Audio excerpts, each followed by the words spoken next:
All right, let's try this one more time because my equipment is not agreeing with me. Guys, welcome back to another episode, another stream, another live. We're at it once again. And let's get going. So, hmm. So let's get this guy in here and let's get the show started, and so I can fix my camera. Oh, And uh, are we disturbing you, Mister Bear Paul? yeah, this is Black David, aka CBN Tech Talk, aka Baypar. I'm broadcasting live on YouTube, Twitch, and now TikTok. Yeah, I told you guys it's very possible to broadcast on TikTok. So let me be the first to be doing it now. You're the naysayer. Well, I really don't care. I'm a black nerd. I'm nerdy as hell. And I keep it simple. So how you doing? This is the great another show with a great topic we'll be talking about with my fellow co-host, Ghost of Sparta. And on today's subject, well, wrestler on the big screen, from the ring to the TV screen. There's a long list of wrestlers who have been making their bread, only very few get to the very top of it. I won't be surprised, but in anything, they had to thank Vince McMahon for opening the door for them in the first place. If you think about it. While he fixed his camera, trying to get his situation, he didn't give me a warning while I'm eating some honey barbecue chicken, if you want some. Now, I'll be honest, I'm a big fan of wrestling. I ain't talking about the great work you see in the quality. I'm talking about wrestling at in WWE, formerly known as WWF. We have AEW. You have WCW, which no longer exists anymore. You have TNA Wrestling, you should know that's Impact Wrestling. You have New Japan Pro Wrestling. You have Wrestling Noah. Those two promotions I just mentioned are in Japan. AEW also owns Ring of Honor. There's Triple A, which is located in South America, mostly in Mexico. Defy Wrestling is mostly in Seattle, Washington, if I'm correct, right? Yeah. And then a bunch of other local promotions, which is being recruited under the new program called WWE ID. Interesting. Now, how many wrestlers do you know or you think you know that went from wrestling straight to the big screen? I'm sure y'all would think maybe they 10 or 12, it's almost 30 to 50 so far, if you were to do the accurate count. To list a few of them, the infamous Hulk Hogan is number one of them. You got Roddy Piper, also another one there. You got Stone Cold Steve Austin. You got Triple H, another one. Who's the most popular one that everybody know? If you smell what the rock is cooking. Yeah, he's milked it. Then John Cena. Yeah, please don't ever do that again in my show. I I might know be you I hate. might be having I, a little difficulties because I went from this corner to this corner, I know. but I it doesn't know. give you the fucking right to go la la la la la. Look like you got some But guess guy's what? asshole out, dude. You know. But guess what? You know I did hate The Rock. He just one of my favorite movies. I don't hate him actually, bro. I know you don't hate him, but the dude got too much wrestling star power pumped into his vein, dragging all over Hollywood. And some movies you should not even touch to begin with. Don't get me started on that one. I think he came in as a this hype of his father, grandfather, Yeah, who but else? his no, his and his grandfather hype was enough. What he did, I hate to say it, but I had to be bluntly honest. He made Hulk Hogan look like an afterthought based on hype. Remember, we had to talk content about wrestlers, right? How wrestling came about, how the NWO came to Mhm. be, right? The history of wrestling, pretty much. We haven't done a show on that yet, but we should actually. Now that I think about it. But we should go a little more deeper next time because we talk about the NWO. What if you create Yeah. the 2.0? But the thing about it, the reason why that thing came to be because Hulk Hogan of that time of the 80s and the early and late 70s, right? Hmm. They were the era that combined all the wrestling promotion within the United States. and made it big. He was the icon who created the American culture. But Okay. that so-called American culture about to die out and they're getting stale, right? What did Vince do? What he do best? Was bet for business. He opened the back door and said, "You know what? You've made enough money, but you got to go. Bye." And when he was putting them out in large numbers, and like saying they don't mean nothing no more, and got The Rock, he got lucky with The Rock. Let's be honest though. When Rock first came in, they weren't catching it. He had to do a remodeling. Oh, they hated him at first. Ooh, he was not even clicking in at all. He had to go back to the drawing board and do something completely different. So he joined the Nature and the Domination. Wait a minute. Actually, at first he said, "Give me the mic for 5 minutes," and they said, "We don't know about that kid." And they're like, "Trust me, give 5 minutes." And that's how The Rock became The Mm-hmm. Rock versus Rocky Rivia, some shit like that. Rocky Marbevia? Yeah, Some shit Marbevia. like that. I don't remember his original name. And they said Rocky die Rocky, the thing. And they says, you know what? Fuck you people. Kind of like he wasn't upset, but he wanted to turn that around, if that makes sense. Does that make sense Mm-hmm. or no? Mm-hmm. What he did, Steve Austin stole the script like that from him, but wasn't the same. Think about it. Steve Austin said he had to change his image. He came from WCW, right? Hmm. Came to WWE, trying to find out what make him better than he was in WCW. Okay. The moment he came Stone Cold Steve Austin and said Austin 316, let me tell you how bad that was. What The Rock did was small compared to what Steve Austin did. The moment he did Austin 316, WWF at that time could not even catch up with the popularity. The popularity overtook. Everybody made their own shirt, Austin 316. Oh, I remember that. It was me. They couldn't make shirts fast enough. Fast enough? What do you mean fast enough? The people beat him to it. But what And Vince that was by made, accident, too. He never meant to that become a thing. he didn't say something. He said, Austin 360, he said, I will kick your ass. The next Something like that. show, He weren't a king of the ring when he said that. hmm the next show that came on air, everybody got their own. Ev- It was so contagious. They got their shirts, they got their flyers, the billboard say, Austin 360, say, kick your ass. It became another culture. Tell me how Hulk Hogan made his own culture. Hulkamania, one wow. Okay, Then The Rock was trying to cover that one up with his, if you smell, what, right? They both were doing tone. They were like almost like Wait, they're wait, wait, wait, singing. wait. Before you say anything, Eric, my man, is in the house. I got to give him his shout out. Hmm. Let's use What do you Eric think? is a huge wrestling fan, number one. They need to come up Oh, on the show then. he's camera shy. Wait a minute. He's also a humongous. He has Vince McMahon posters all over his house. He's an idol. He is. He should be here because you should have him competing with TJ, who the biggest idol because TJ got the belt. Remember? I actually sent that TJ a link. I asked him if he's gonna be able to make it. He never got back to me, so I did send him a link.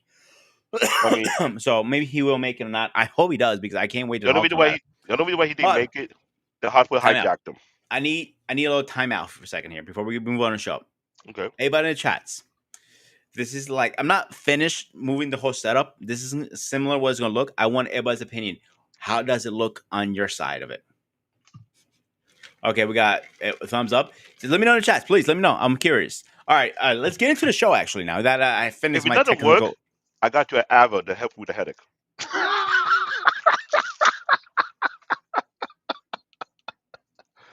Then propaganda and slander already. Yeah, here we go. All right, Eric, if you can join us because Bear Paul is not stopped talking about you coming on. If you haven't heard, you're more than welcome to come I'm on. sorry. You always are welcome. Bear Shut Paul up my over new there for a wrestling fucking name. minute there. I'm talking. Um, but Eric is a very good friend to the show, friend to the channels, and he's family, pretty much. Like this Black Spartan over here. I'll Hey, be the you should. black spot. I think Black Spartan. Shut up over there. You Don't should worry. change your name, CBN Tech, all that stuff, aka Bear Paw, and right under that says with big letters, the Black Spartan on top and bottom there.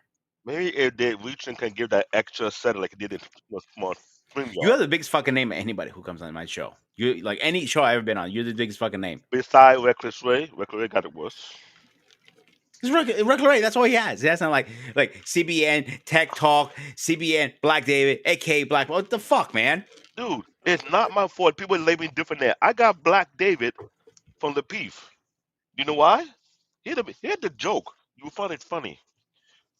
Black Men Unfiltered went on the panel first before me. The Hmm. moment I got on, just because I was dark skinned, immediately he called me Black David. I'm like, oh, I'm not black. Okay, I'll take that. Snatch it. I'll take the royalty. Snatch it.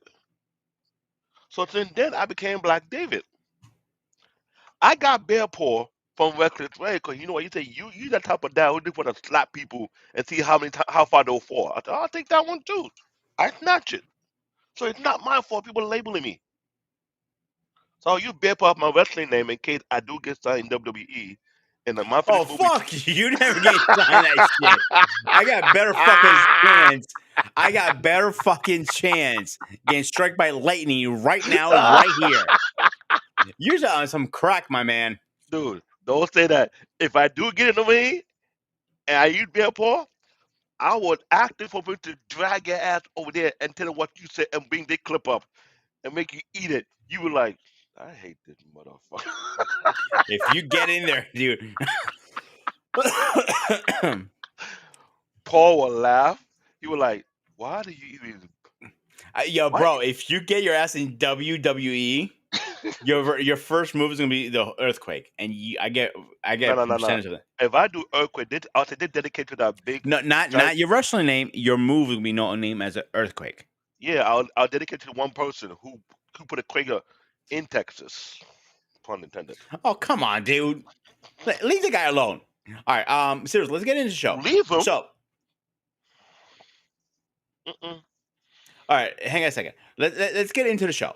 So who started this wrestling movie thing? You think? It And- was actually Vince McMahon because remember there was a documentary when we told you to watch about the investigation on Vince McMahon why he got in the situation. Mhm. The first two episodes of that documentary on Netflix, you have to check it out.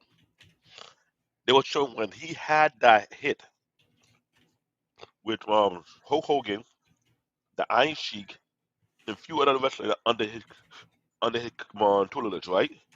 He would try to expand because they realized WWF will begin too popular or become an American culture. So what he was trying to do, he did some talk show. Remember the episode he was doing some talk show? He was trying things out to see if it works. Went to the one Tonight Show with David Letterman. And what if David Letterman competition? What his name again? What was I telling dude? He always liked cars. You know what I'm Like referring to? cars. David Letterman had a rival in late night show. Oh, I know who you're talking about. Shit. Oh, he loves cars. He did one with give me a second. Look it up. I know he's all over YouTube right Because now lately. he allowed Vince McMahon to take over his show. Yeah, give me a second. I know who you're talking about. Let me look it up. Give me a second. Because Dude. while he looking at it, right around that time when he was doing it, he started thinking about, you know what? Let me see if we can allow some of our wrestlers get into the movies. Thank you, Jay Leno. Thank Yeah, you. no, thank. That's what I was looking for. Thanks to Mariana and thanks Eric for jumping in. Jay Leno let him run his own show, and he realized how popular he was becoming. So Vince, knowing who he is, he says it's all about the business, right? You're dominating the airway with your wrestling company. Now you're trying to dominate late night talk show. Where do you think he'll go next? Oh, let's But go into TV. It was that opening he used Hulk Hogan and a few other. Remember Hulk Hogan Hogan in wasn't the the first one. You're wrong there. Who was the first one? Roddy Piper. I'm referring to the one he did with Sylvester Stallone in Rocky. Yeah, yeah. So he actually Roddy Piper did something else before that, and nobody It- knew about it till later. It was like something very small in 1983 or 82. Was it? I Are can't you sure? remember. Your audience, if you here listen to the show, who did the movie first? Is Roddy Piper or Hulk Hogan? I was thinking Hogan. because when the Rocky franchise was picking up and he got So in there.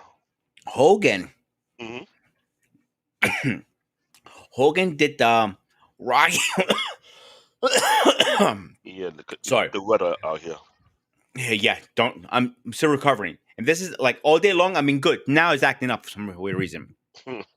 So Hogan did the biggest one, but the first one was Ryder Popper. It was a very small role. People don't remember. That's why. Cause I know the one he did after was like it's like alien movie, and you got to wear the shade to see the sign, see what being hidden, Hmm. and they had some kind of I don't know what kind of light or light frequency it prevent you from seeing these alien real fast. I forgot the name of that movie was. That's a big one that Roddy Piper did. I remember doing that. Hulk Hogan first movie appearing was in that Rocky movie at the we don't call it a Camaro or just like a small part, but it wasn't too much of a small part though. Drop the link. TJ is here. Go to Spotter. Oh, I have it here. So here, let me pin it actually, and I'm Okay, gonna drop the link in the chat for him so he could come up. yeah, I'm gonna re-drop it I'm trying to right remember now. what movie was it because I know the first movie appeared he had was the Rocky movie. Second he did, if I remember, with that called what it Tropical Thunder. Was that the name? It was almost like I don't want to call it like that, but it was almost like a watered out version of the Commando that Arnold Schwarzenegger did. They're Alive by John Carpenter. That was 1988. Yeah, according to all the research I'm having, that was Piper was the first one, but this Johnny Capper was recorded a lot sooner than Mm. Rocky. Rocky when Rocky it was Rocky 3, right? Rocky, it was either Rocky 3 or Rocky 2 that Hogan showed up on. I think it was Rocky 3. I'm not mistaken. Give me a second. I'll look it up right now. Keep going. Because I'm Earthquake. trying to go through all my I watched a lot of movies, and the only movie that stood out to my face was Hulk Hogan, Roddy Piper. Um, when not Jesse Ventura in the movie too? For which one? I'm trying to remember. Hold on. Body Slam was Piper and Sam Fatu in 1986, I believe. That's what he said. EJ. Um, it was Rocky 3. Rocky. Yes, Hulk Hogan showed up Rocky 3. Jesse Ventura actor acting the movie. I can't remember. I hope it's not No, it can't be Predator. No, it's something else. For which one are you talking about, dude? I'm confused now. I'm trying to remember what movie Jesse. I know Jesse Ventura was a very popular wrestler before Hulk Hogan. Oh, he was humongous. He was famous because don't What? forget Body, bro. The body? At the time, hang on. At the time back then in his heyday, when I don't know why he stepped away from wrestling, but he was Vince. very Vince. Vince. Let's say it was Vince, whatever the reason is, right? So hang on, let me get DJ in here really fast because I know he's dying to jump into this conversation. What's oh come Oh, on, the I spinner. knew it. I was expecting him. I was expecting it. CM Punk too. Oh Lord. Could you give me a little John Cena? Some of that I Hold on. liked. Hold on. If I see CM Punk look for that same replica belt for his own, you gotta give credit due to TJ. Only him did it first. Only him did it first. And I know CM Punk like to see what he fan do. If he see this, oh, it's a wrap. It will be a wrap. For real. All right, JT, what's going on, my man? How are you tonight, my buddy? I'm good. How He you was guys right. JT doing? did tag team. That's the movie on the moon. JT did tag team. Thank you, EJ. You said JT did tag team what? The movie. What I remember what year was it? So hey, let's get JT up to speed. Had you catch our monologue at all so far? I didn't. No, I did not. I was working on something else. I didn't catch the monologue. Okay, so tonight we're talking about wrestlers on the big screen, pretty much. Like right now we're having a debate. Who was the first wrestler to start this? Some articles say it was Hogan. Some other ones say Piper was the first one. I think it's Piper. I'm pretty sure it was Piper too. Yeah, it's Piper. Yeah, I was right then. Okay. What do you know? What movie was in Chance? He was like in that. The first one in my memory was the one where the people were like Vaders of the bodies of the the body snappers type movie. Yeah, I think that was kind of it. I think Hogan's arrival in Rocky was later.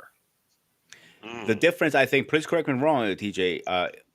Rocky was more popular, more bigger pop. He got earned more money. That's why he got more credit for it than Rowdy did, if I'm not mistaken. Yeah, but I believe it was Roddy Piper. If I'm not mistaken, well, we could be wrong because it was kind of really close. But I think it was Piper. According to everything I looked at online, Piper comes first. Always his name, number one. Yeah, and believe it or not, I might get hung for this, but Piper to me is the greatest bad guy in the history of professional wrestling. I absolutely agree. Yeah. I love him as a bad guy. It's hard to think about when you think about Piper. It's hard to look at him as a bad guy, but up until I would say like the mid '80s, early '90s, Piper was a damn bad guy all the way through, and he was a good bad guy. And actually, I struggle between him and Jake the Snake because Jake the Snake was a scary, scary dude. I'm sorry. So Jake gave all the kids at elementary school nightmares. Jake the Snake, they run. Jake the Snake, I hated as a kid because I hated snakes. So always wanted a snake. So 2 years ago, I had an opportunity to actually meet Jake the Snake personally. So I got his autograph. I took a picture of him, and I started talking. I go, I went to, you used to scare the shit out of me. He goes, why? He goes, oh, I hate snakes. And he goes, honestly, I did my job correctly. And I'll be honest a little more. I hate snakes, actually. Yeah. I go, excuse me?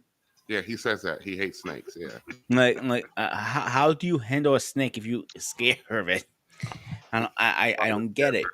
Like one of my prescribers, and I had this conversation in private, Black Baby, she loves snakes. I go to her, you can keep that shit to your fucking self. I don't want them near me. I'll fry the fucking thing before it comes near me. Mm-hmm. I find that scary to believe that he hates snake, but he pulled it off real good, and you hold it. Mm-hmm. But yeah, I believe Piper was the first. We could be wrong. It could be some obscure movie from like that Bruno Sammartino may have did a clip in, or cameo. We don't know. He did, but mainstream, most notable when wrestlers started crossing over. I'm going to give the nod to Piper on that one. That's without any research. What about Jesse Ventura? What movie did he did? I'm sure he did Predator. Oh no! What I would think it can't be Predator. It had to be something else. Yeah, he did. The first movie Jesse Ventura did was Predator. Yeah. And he wasn't he also in First Blood? I'm not mistaken. No. He looks very similar to him at least. Yeah, he did Predator. I don't believe he was in First Blood. You talking about with Sylvester Stallone? Yes. Yeah, look that up real quick. That'd be interesting if he was. It was some guy. It looks like him. I might be wrong. It looks. No, it was Predator. Yes, it was Predator. I can remember in my memory. It was Predator because you know why? The first Predator movie, we had Arnold Schwarzenegger, you had Jesse Ventura, we had the dude from Rocky who was Sylvester Stallone's rival. They were all showing off who had the biggest guns. Yeah, Jesse was there. Carl Weathers. Yeah, Carl Weathers. And the thing is, it was looking awkward because they all had big arms, holding big heavy gun. I was like, Willie, is it not too shaded to show off who had the biggest gun? Thank you, EJ. He was not in First Blood. He wasn't. No, I said I might be wrong. I said by somebody who looks similar to him in First Blood, who was who got pushed out of a helicopter. No. In the beginning of the movie. I don't think that would have been. I watched way too many movies, too many iconic movies, things that stood out to see. When you're a movie critic and you're very, very critical with people about them making movies, you pay attention to more detail. Carl Witter, Bill Duke, and Sonny Latham. Hmm. Because when those first few names from wrestling got into TV and movie in business, that was a floodgate. But the problem is, they're only going to pick the most popular wrestler first during the 80s and the 90s. And who the most popular wrestler during the 80s and 90s? It was Roddy Hogan Piper and Hogan. or Hulk Hogan? Mhm. You know People who I'm don't And, forget, surprised who they didn't you know, try to people, cast for a movie? Ultimate huh? Warrior, because he had Which the is, body for a movie. well, oh, but he was a head case to deal with apparently. So yes, That's the problem too. He couldn't even probably be on set on time. Jesse could have done a lot more movie, but he went to politics. But look where he is, where he's at now. He's back in WWE.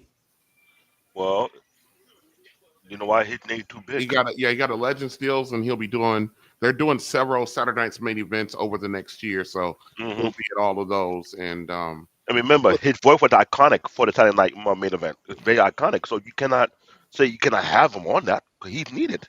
yeah. And now I'm just, as a side note, I am pissed off that they did not bring the Crumb Ride out for Saturday Night's main event for Gunther. I'm very pissed about that. I don't blame you. Yeah, There were too many iconic things about Saturday Night main event because when JTB on that show from the early beginning, if I remember correctly, he was actually roasting Vince McMahon, giving him so much heat. I yeah, remember when your dad want to give you the best. I was like, oh God. yeah. To constantly rub that one in on But these if you people. remember Jesse on commentary during Saturday Night's main event, at the time we didn't realize that he actually had legitimate heat with Hulk Hogan. It was just we just thought it was just Jesse being Jesse. But Uh-huh. during that time, Hulk Hogan, Hulk Hogan's a scumbag. I'm just sorry, and I I hate can't say that 100% because Hogan did what was good for business for himself. What most Pretty people do. much. Let's be honest. In a business world, you're gonna look out for number one yourself. Or am I wrong there? well ethics isn't good ethical and a good moral compass transcends all aspects of life. If you a Hmm. shit Totally agree. bag, yeah. So Hogan, I'm talking about as a human being, and the fact of the matter is, the goddamn wrestling industry at the time, during that time, could have definitely needed unionization. They could have needed health benefits. If you look at, I know this is gonna sound corny, but look at, you remember when they did that first Slammy Awards and they had all of those guys up there, Hmm. on the stage, and they're singing that corny song. Um, Over 60% of those men are dead now. Yeah. That should still be here. Remember Kamala? Yep. But to be an African wrestler, he Yeah, got both his legs amputated. he got both his legs amputated. So Hogan, really going behind everybody's back and diming people out. And Jesse pointed out. That had nothing to do with his money or his spot. I, Look I, at I can the I one can tag. forgive I can The forgive tag Hogan teams. not wanting to lose to people, and I can forgive all of that. I can understand protecting the brand, but there's this other slimy stuff that Joker did, and I just kind of hate in this new digital age that we now know a lot about our guys, these guys' personalities and personal lives, because it tarnishes. Like, I won't have any Hogan paraphernalia. I won't have the big eagle. I won't have none of his belts or anything like that, because I just can't get over this dude. But Hogan It's wasn't the only one who had the big ego either. It doesn't matter, but he's associated with it because he introduced it. heavy. No, he's totally heavy. Yeah, Yeah, I'll give you that. that's the Now let me ask Hogan you a belt. question, TJ. How did you feel they brought back the eagle on the Saturday event? I'm one of the very few people who think that's one of the ugliest belts that they've ever made. You're not the only one. I agree with you. Yes, I I don't do know. not. I'm afraid that. I don't think it's the ugliest belt. It's probably my No, this second or is third favorites. this is the ugliest belt. The John Cena spinner belt is the most I horrible hate belt. spinners. Yeah, it I was. like my favorite one is the big gold Yeah, from but for WCW. WWE, I like the original Hogan 80 belt. I like that. And then I like the big, not the wing eagle, but the big eagle. And I like the first undisputed one that I associate with Brock Lesnar, really. Mm. Brock, JBL, Eddie Guerrero, that title. I really like that. I have that replica. I'm having it re-leathered with the Eddie Guerrero tribute strap on it. So Thank you. He deserved that. that's coming. That will be. I'll actually have that in about 2 weeks. The guy just sit. Send me some cool pictures of it. But those are my You should favorite. do a Like, show with all your belts one day on my show. yeah, yeah. TJ, if you do that belt and put it live on a broadcast, and the CEO of AEW reach out to you, just know that you made it big. The CEO of This, AEW. this fucker right here thinks he's gonna get signed by WWE soon. Yeah, he's gonna be in an Earthquake 1.2. No, it'll be Bear No, Paw. no. You're not getting AEW.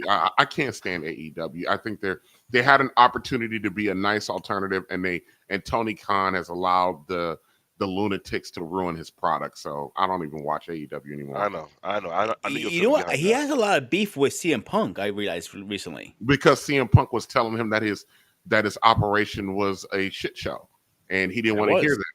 And he didn't want to hear that. He didn't want to listen. Tony, the AEW would be out of business right now if it wasn't for Tony Khan's father. That's true. They screwed up with Warlow. They screwed up with Miro. Miro was a good, that Redeemer run that he did was absolutely excellent. They're actively screwing up AJ. What's his name? MJF. Omega? MJF. Oh, fuck Omega. They're actively screwing up MJF right now.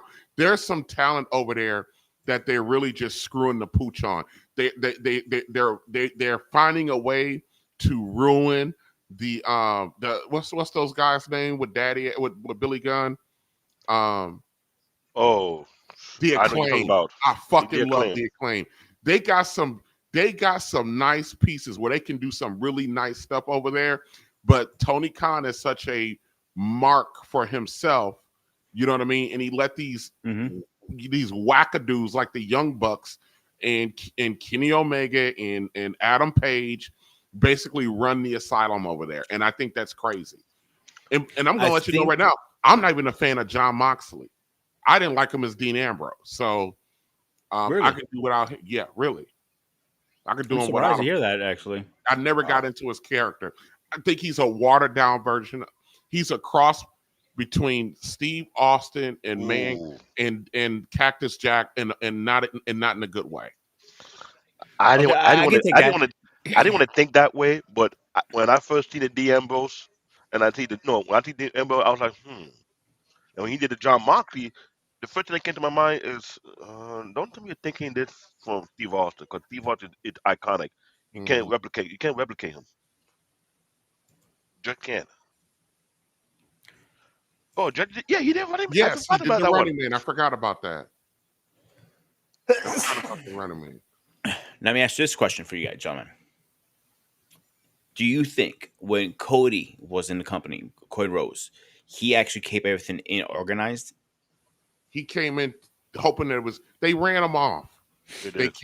Cody was trying to be the adult in the room in AEW, but he was surrounded with the pit of children, and he couldn't take it no more, and he wanted out, and I don't blame him. And I don't. I'm not gonna lie to you, dude. I think when they announced he was coming back to WWE, I was very surprised. Only years he'll be ever step foot in that company again. Why? It was going to happen. He didn't leave on bad terms. Why would he not be able to go back? After he left, the way he was bashing him a little bit, that's par for the course. That's business. Yeah. That's business. So, but Vince take that shit very personal. Remember that. Well, he let Hogan back. He let Warrior back. He let he's let back a crap. Now the person that I thought had the least amount of chance to come back was CM Punk, because he sued the goddamn company, and he had legitimate shoot heat with Triple H. And we had heat with Triple H because of Vince. Yeah, Punk. Yeah. Not only did he sue the WWF or WWE at the time, fucking Punk won. Big time. He won. Not only did he win, he was able to come out to work for WWE without being in the ring, but be in another studio. Oh yeah, so I remember the studio show. Yeah, that was it. People forget about that he was on one of their shows that only lasted for a cup of coffee. on the USA Network, their little talk show. Yep, I forgot about that. He was on that. But with on the Booker USA T. Network, they Oh, had the one jurisdiction episode over he that. was on there. Do you really No, count that? No, a He- couple of episodes. A couple of episodes he did. Yeah, a couple episodes. But then we hit the pandemic and they shut that down too. So and then they took it off the air, whatever, which is fine. But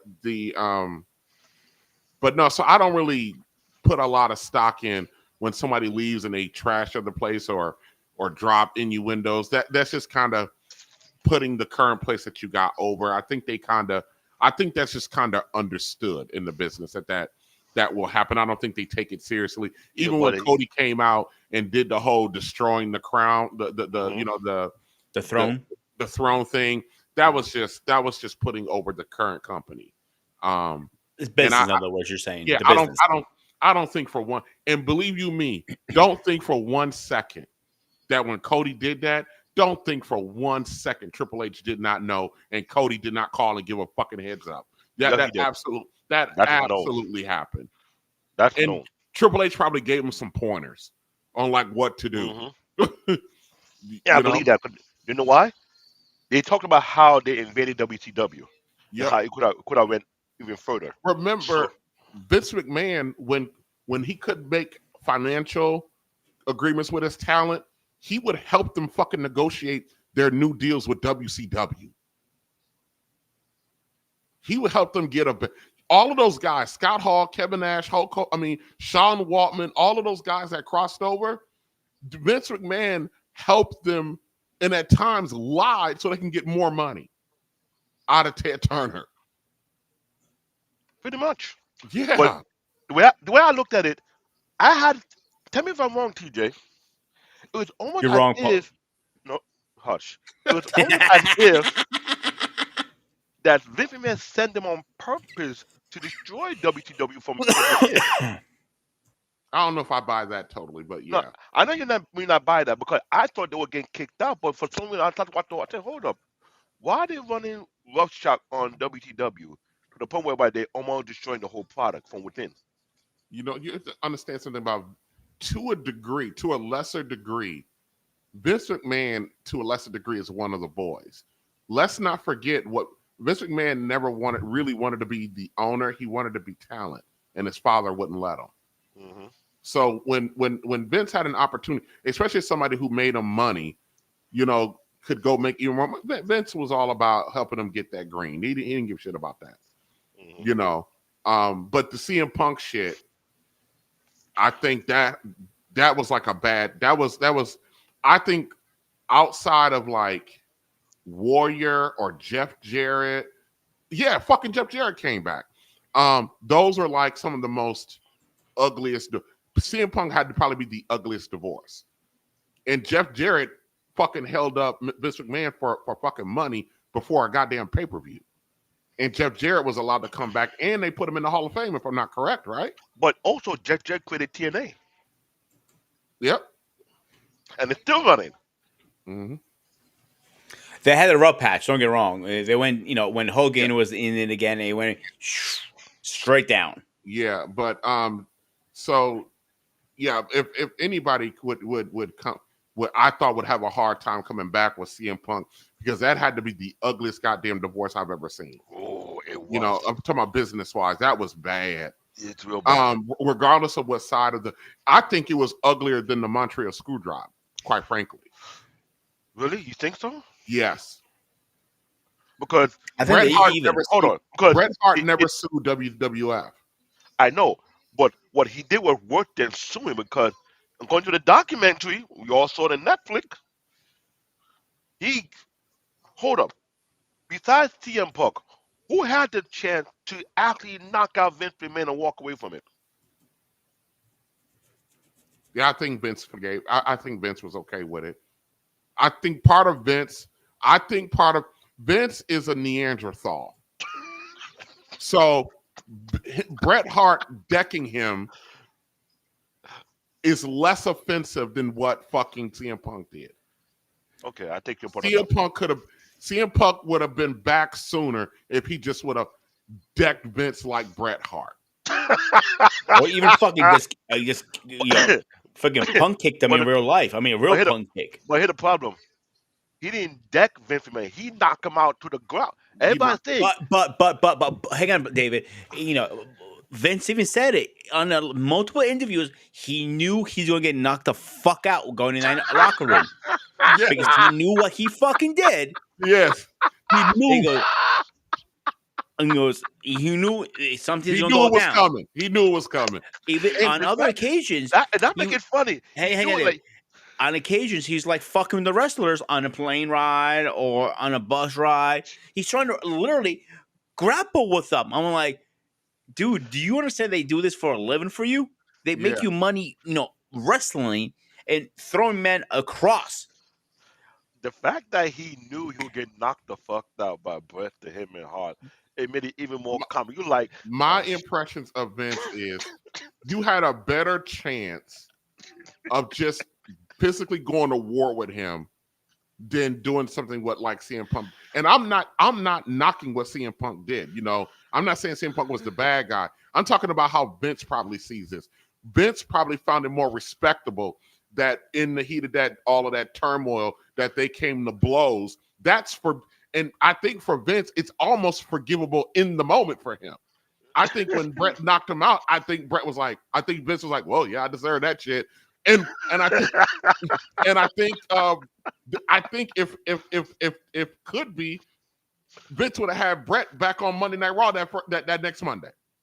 Cool. You know money he would have probably made. He came back the next day. But here's the thing: when that happened, Triple H and Shawn Michaels just appeared. They were like, "I am nothing right there." When they heard that happen, they're like, "Whoop, we out of here." Well, they were involved in the bullshit though, so they knew about the bullshit coming. But I'm just saying, CM Punk, and I think in Vince's eye, did the less manly thing by suing him. I think that's how Vince views it, and I think that's why it took Vince. If Vince McMahon was still there, Punk would not have been back in the company. That is true. I agree with that. I totally agree, 1,000%. It's the moment that he got stripped. But let me add a little salt to this, a little seasoning to it. Don't fucking give me that look. I'm a chef. Trust me, I gotta add a little seasoning. Okay, it's from Bay. I'm actually the number one chef in healthcare in northern PA, but that's my opinion. Anyway, and paperwork says that too.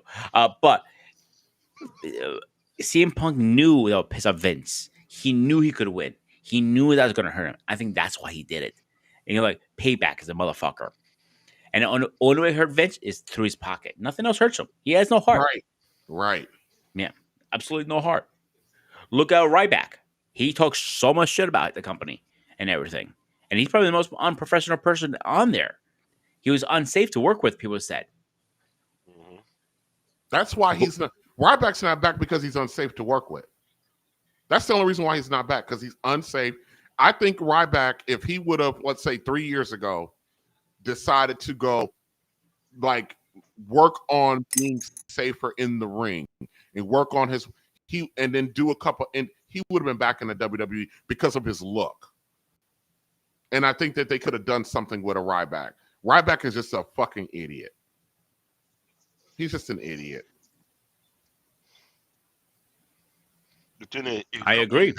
It's not that he was unsafe. Too many wrestlers complain about how he be injuring them, hurting them. He's like, dude, you cannot work with them. Goldberg was like that at one point too, if you remember. But he got better over the time. Yeah. Okay, let me see. EJ said, I had to look it up again, but I remember Punk battling with a staph infection on his back and wanted to get it cared for, but the girl stuck having to work with it. Okay. That, I don't know if anyone can go through that. Yeah, no. That absolutely happened. That was the catalyst that sent him out of the company. And you can die from a staph infection, believe it or not, once it gets out of control. Staph infections let me tell you something, they're no fucking joke. It spreads fast. It gets into your bloodstreams. You can become septic, which is basically an infection in your blood. Oh, that shit can take you out quick, fast, and a hurry. They're nasty motherfuckers. They're nasty. They're hard to get rid of. It's a serious ordeal. It's a serious ordeal. So why do you think, when's the last time you guys been to a live event? Because if you notice, like in between matches, they actually removed the canvas. I didn't know that. They have at least 10 to 15 canvases up under on that mat. So what they do is, like during commercial breaks, they're removing the top canvas from the ring. They're moving almost every match. They're removing canvas because of staff stuff. So every time there's a new match, there's a new fresh canvas that they're working on when you see it on TV. That's why you don't see blood on them anymore like that. Yes. And that's because of Triple H, I assume, correct? I don't know how long they've been doing it. They didn't used to. They always changed the canvas, but it'd be like 2 or 3 times during the show, or if it became soil or really bad soil with blood or something like that. I think that happened because of Owen Hart. Now they changed the canvas after almost every match. Remember Owen Hart? Into that, I think that's the reason why they did it more often. What does Owen Hart got to do with it? Remember the time he was? No, they're changing the canvas because of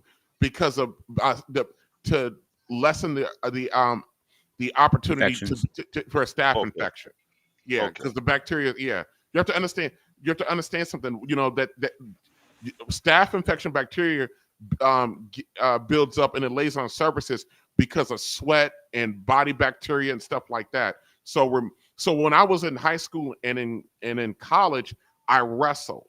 Like I was on the wrestling team, and well, so I'm not surprised. in between matches, you had the equipment managers in between matches will come out and mop the mats. If you've ever been to an amateur wrestling match or anything like that, in between every match, they're mopping and disinfecting the mat in between every match, and that's because they want to prevent staph infection.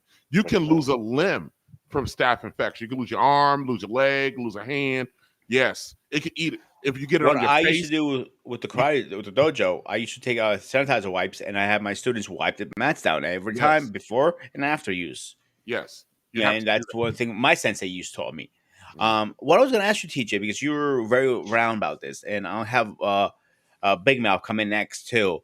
Shut the fuck up over there. Triple H, he's a huge wrestling fan. Do you think that's why he's so good at his job? Triple H is so good at his job for a number of reasons. One, he is a historian. So notice that everything he's doing is classic, old school, 1940s, 1950s, long-term storyline telling. So he's and even to a degree, you had a lot of that in the 80s. You know what I mean? So he's a student of that. So that's how, and he's incorporating that too. I think because he understands the psychology of wrestling. The total cerebral assassin wasn't just a character. It was really came from like how much he would sit there and break down when he wasn't busy being a dick to somebody.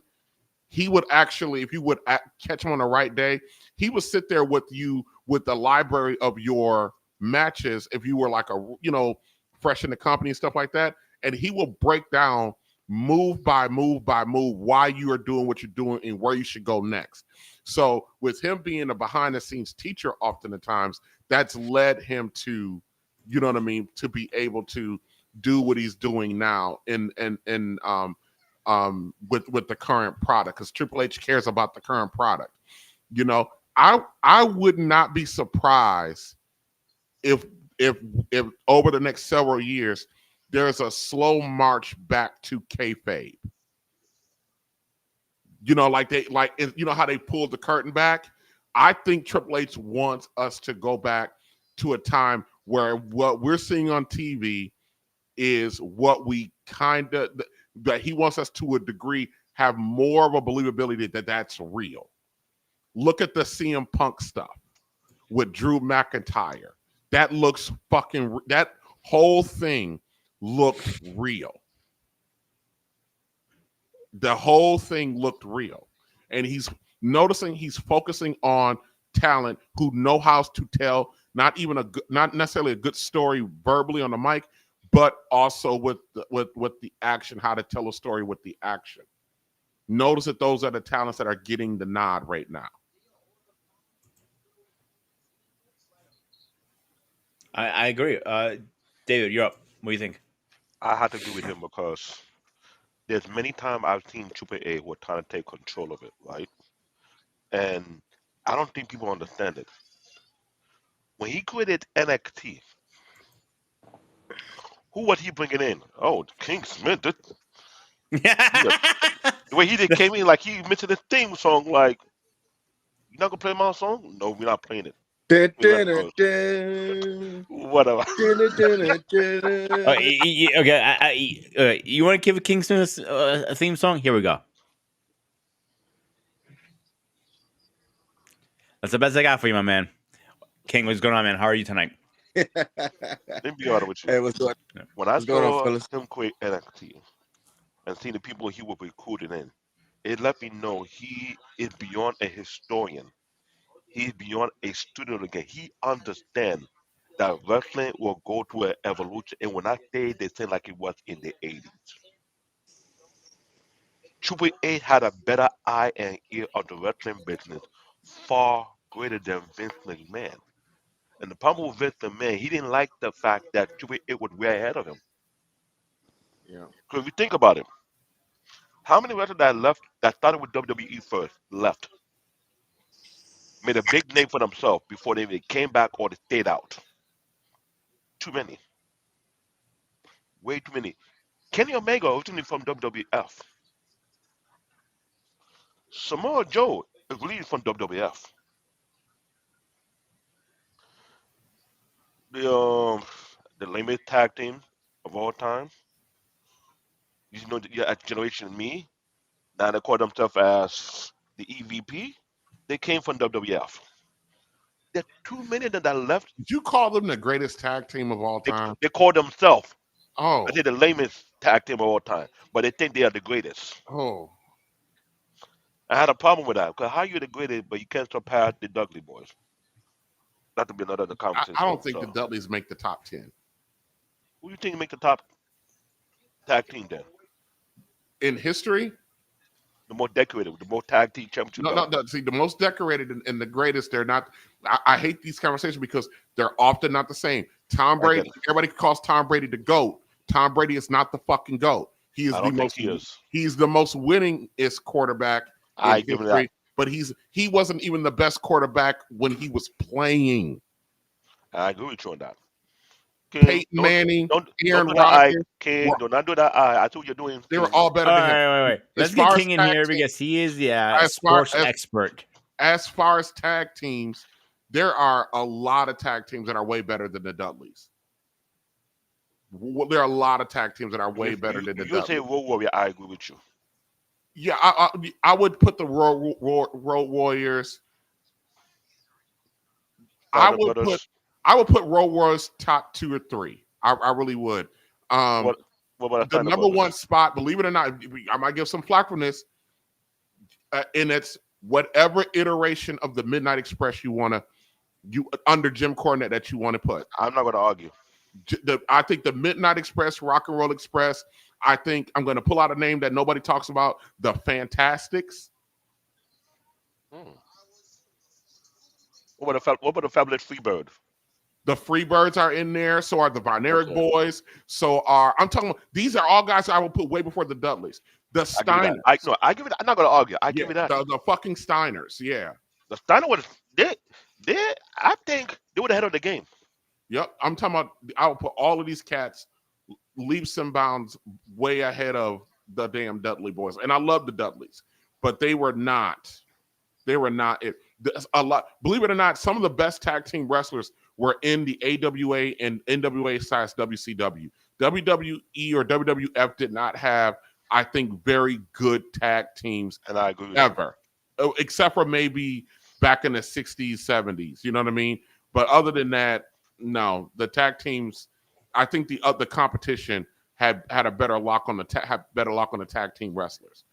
Tully Blanchard and Arn Anderson. Tully Blanchard and what was the other guy's name? Tully Blanchard and what was it? Was Tully, Arn, and there was another one. Tully, maybe it was just Tully and Arn. You know, they were really good tag team. But the Midnight Express, Rock and Roll Express, the Fantastics, the Steiners. You can put the Smash Mouth with the Warriors up in there, the Road Warriors in there before they became the Legion of Doom in the WWE when they destroyed them and their credibility. There's a lot of tag teams that come before the Dudleys. The Dudleys, Bulldogs, yeah. I would think the British Bulldogs, the Hart Foundation, I think they all outwork the Dudleys. If you want to sneak the Dudleys in, you can probably make an argument for them at number 9 or 10, somewhere around there. What about Hardy Boys? The Hardy Boys? Yeah. I would put them 11 or 12. My number one, and you guys are going to kill me, but my number one, who I would put number 1, would be Harlem Heat. Hang on, David. You think to be honest with you, I cannot argue with that because the Harlem Heat were the biggest pop in tag team events when they came out. All right, hang on.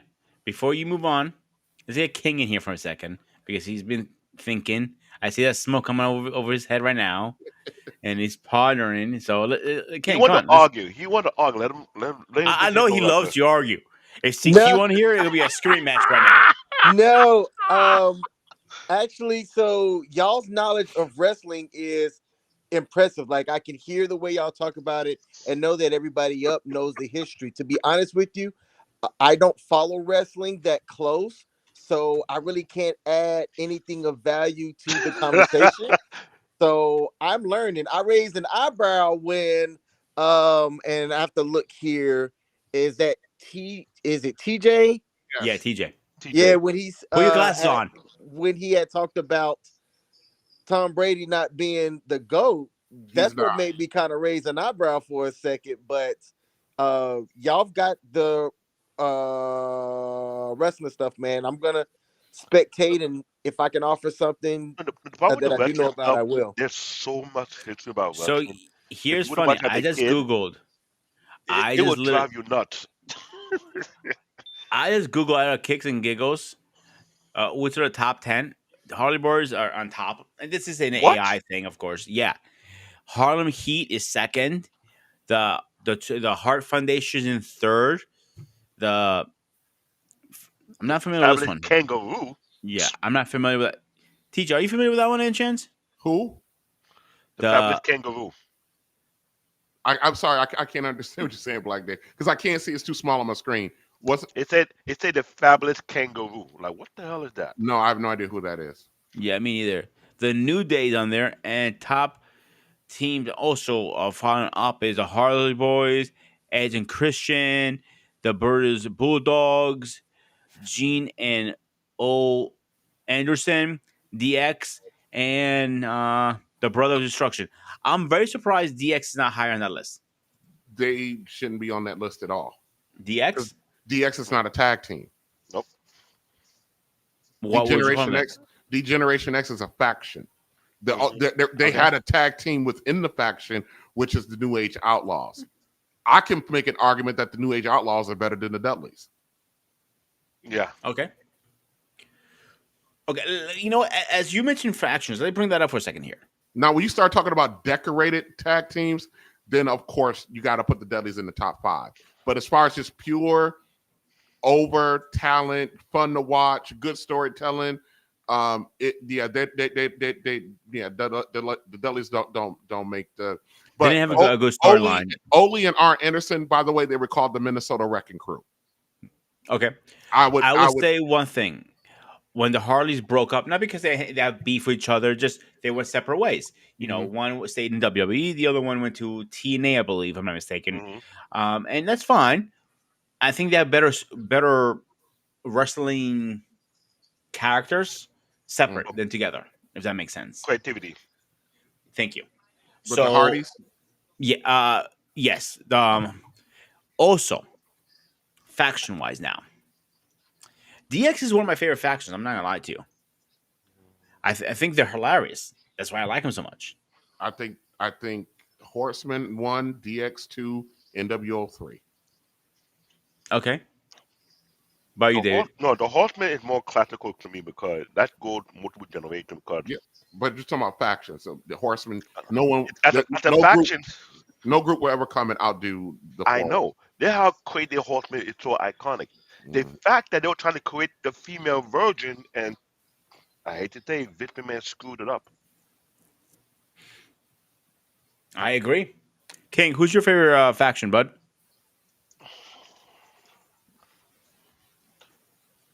Don't- I'd probably I go thought with it was gonna say something NWO. like right to censor. No, I think you would say the nature. No, I think you would say nature of domination. Oh man, you know what? Don't be sleeping on the Nation of Domination. No, I'm not Them sleeping on them. jokers. I'm not There's sleeping on only them. one problem with that. I don't think King Smith is that tall to be allowed in that faction. Oh. I will go there with him. He knows I'll hit him low. He'll get me later before end of the I show. forgot. The nature I of them forgot. have a height requirement. Yeah, the Nation of Domination is one of those most underrated factions. People don't understand just how fucking good the Nation of Domination is. And I know I just jokingly brought up Right to Censor. When you go back and look at that and listen to Stevie Richards talk about the Right to Censor was on some good shit. Actually, you know who stole the Right to Censorship gimmick? You know who stole it? Who? CM Punk. When he created the Straight Edge Society. Yes. Stole a fucking Right to Censor. Yep. That's exactly what he did. He ripped off fucking Stevie Richards. The reason I didn't like him, and it felt like it was copying from some. I didn't realize with that. Yep. The Right to Censor was low key so good. Was so good. And to find out now that Stevie Richards got blackballed by the Godfather because of the Right to Censor, that the Godfather was friends with Taker, close with Vince and stuff like that. They blames the Godfather blames Stevie Richards for them stripping him of the Godfather gimmick and putting him in the group when Stevie Richards had nothing to do with it, and they treated Stevie Richards like garbage during that whole 2-year run with Right to Censor. And Godfather never apologized for how horribly. Not only did Godfather treat him bad, but Taker treated him bad, Kane treated him bad, Triple H treated him bad. They all blame Stevie Richards because the Godfather got unhappy with the Here's fact the that they problem. changed his gimmick. To this day, Undertaker and the Godfather are like them because they're all in the crew. Yeah. So I think it's the only person that actually mentioned that they did them dirty was the Undertaker. Mentioned that they probably did. Undertaker didn't apologize, but he kind of said, I think he said Stevie got the raw end of that, and it wasn't fair because it wasn't his fault. When they were changing, Vince was trying to please the government at the time by becoming, you know what I mean? And he was trying to please the government and then make fun of the government. And then Godfather just kind of got caught up in the crossfire because they couldn't keep doing the whole gimmick while they were fighting the censorship and the parental advisory council and all this other good stuff. But the Right to Censor was some good shit. And so it's underutilized, it's undervalued, and so is the Nation of Domination, especially their work with the Hart Foundation and their work with D-Generation X. And we understand the Nation of Domination, it produced The Rock. The APA came out of that. D'Lo Brown is known as the greatest European. The European title wasn't around that long, but that's D'Lo Brown's title, is the European Championship. It doesn't matter that Triple H held it, don't matter that Shawn Michaels held it. That's the D'Lo Brown strap is the European title. And Owen Hart was a part of that. Was the last thing he was really a part of, was the Nation of Domination. It was crazy though. But I was like, dude, you're not black enough. I loved it when Owen was part of the Nation Domination. I fucking loved it. I loved every bit of it because it was such a good. All of us brothers that grew up like in a mixed community, that we always had that one white boy that was like part of our crew, and he was a little off, and he didn't know he was a white boy in the crew. Like someone we hear. Yeah, yeah. I swear to God, I'm gonna come to Brooklyn and fucking drop kick your ass. And I would have chested like, oh, this like soccer? Okay, cool. Yeah. Remember your tic tacs between your legs, buddy. Let me ask you a question, TJ. Now, Bloodline, the whole story from the point it started to now. What's your opinion behind that? They're gonna have to. Well, for me, the Bloodline story is getting old. They're going to have to merge his. I believe they're going to have to merge his bloodline. They're either going to have to merge one of the bloodlines or prune it, or Yeah, but get rid of I one of have the. an issue. But I had an issue with that one. I think they need to. I actually think they need to. Um, yeah, this whole two separate bloodline things. I don't know where they're going with it. I mean, it is some intriguement in there. I do like the narrative that Roman is getting all of this help, and Roman hasn't changed. He's still Roman. He's still the same Roman. Hmm.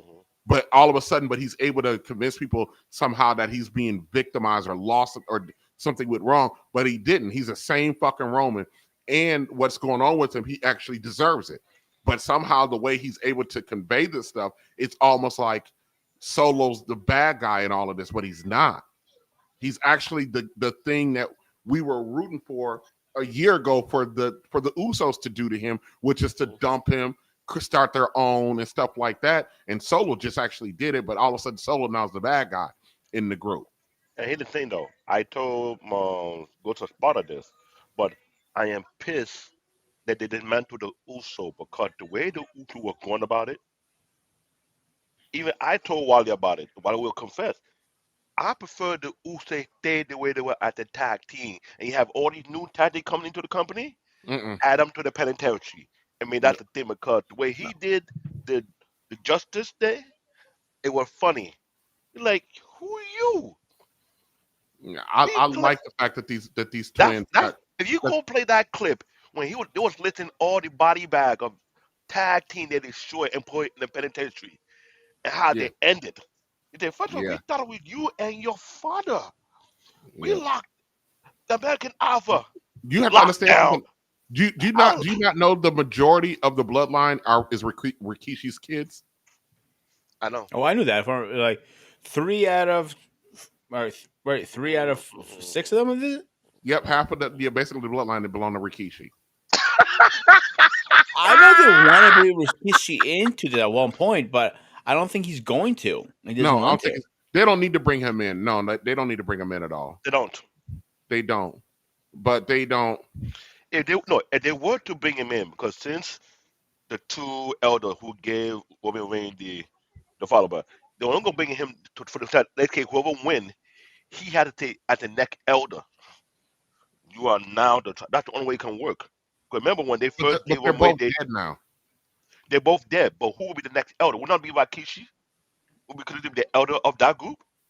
You don't have to rest. You have to be the one who present the follower who will be the next tribal chief. Yeah, That's how. Let's look at the storyline.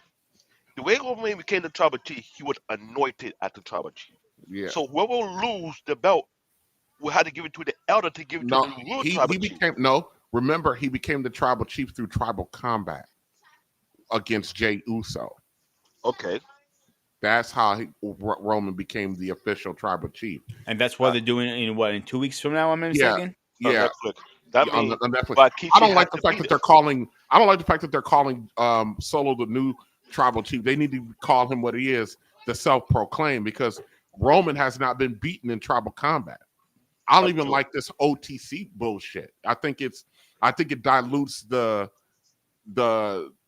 energy and the tension. Like he's like a Mhm. past tribal chief, but that's not true. One thing I do know, they want Roman and Rock to face each other at some point. That's why the hype is going to. I'm not sure what's going to happen with that. If It's he's kind Rock, of he's to be hard. able to. It's kind of hard But, to be that way because of his schedule and his position. He wanted to but direct the also, machine. when he signed that contract with Sherman, he signed a deal. He needs to wrestle several times a year. So he needs. That's why that one event he's going to wrestle is going to be with him in there. If that makes sense. Yeah. So I'm just interested to see where this. I am a little bit getting a little bit, tired of the bloodline as them feuding with each other. Not the fact that the bloodline needs to go away, but the fact that they're feuding with each other. I think at some point they need to bring some resolution sooner than later to this fucking bloodline saga, and be done with it. Whether they consolidate the bloodlines I agree. or they end one of the lines. Or bring a female version. I don't want a female version. The WWE female division is atrocious at this point. Oh, It's Okay, absolutely explain. it's unwatchable. oh, They're if you don't think that the female division isn't sloppy, did you not see fucking War Games? It was I give you that. horrible. It I give was you that. that's the indication of how sloppy the girls are. I do, and let me tell you something. What bothers me, I can't stand all of this. They're going to the ring, the ladies, to enter into a match. They're every last one of them, whether they're heels or faces, they're all going to the ring, smiley, dancy, jokey, marking out to each other. It doesn't look like that these ladies are about to enter war. When my lady about to go to war with me, she don't look like that. She looked like a whole motherfucking demon that I actually might have to go to war with. You know Oh, what I mean? Michi? And so the only women that so they need to get a fucking hold of their women's division because they're doing sloppy work, including the people like Bailey and Bianca. They can't cover up for these chicks no more. And I'm sick of it. And the Nia Jax hate, I'm sick of that because Nia has gotten she's almost 100% better than what she used to be. But outside of that, this whole fucking women's division is a sloppy, unwatchable mess. And I am pissed the fuck off that they put that goddamn strap on what was her Chelsea Green instead of Meechin. Meechin earned it. Meechin's paid her dues. She should have been the first United States champion, not fucking Chelsea Green. And they I could have agree with made you. Hold they that thought for a second. King, I I want agree you to with jump you. in here for a second. I want your sports bar edition on this. Brother, I got nothing, man. Like it's a conversation that I don't have any knowledge on. So Wale, where are you? listening. I Minchin still could have got been the coach United States instead. Championship. That's number one. Number two, TJ, I hope you agree with me. Rhea Ripley is getting shitted on for no reason. She should not leave the belt to that small ass girl. Do you agree? yeah, they're doing their best to try to legitimize Liv Morgan. They're just it's a visual mismatch. Because This I will So be would. more hang on, interesting. hang on. Before you, I want a question for everybody. Let's go around the turtle. Dita, you go first because you have the belt on you, literally. Um, now, how do you feel with the woman's version of the U.S. title and stuff like that?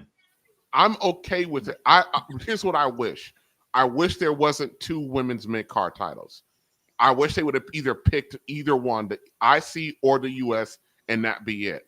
I think they're getting too title crazy in the WWE right now. I don't think the women need it. They got two world titles. They don't need two mid card titles. They only need one mid card title. And I'm gonna go down and saying Meechin should have been it.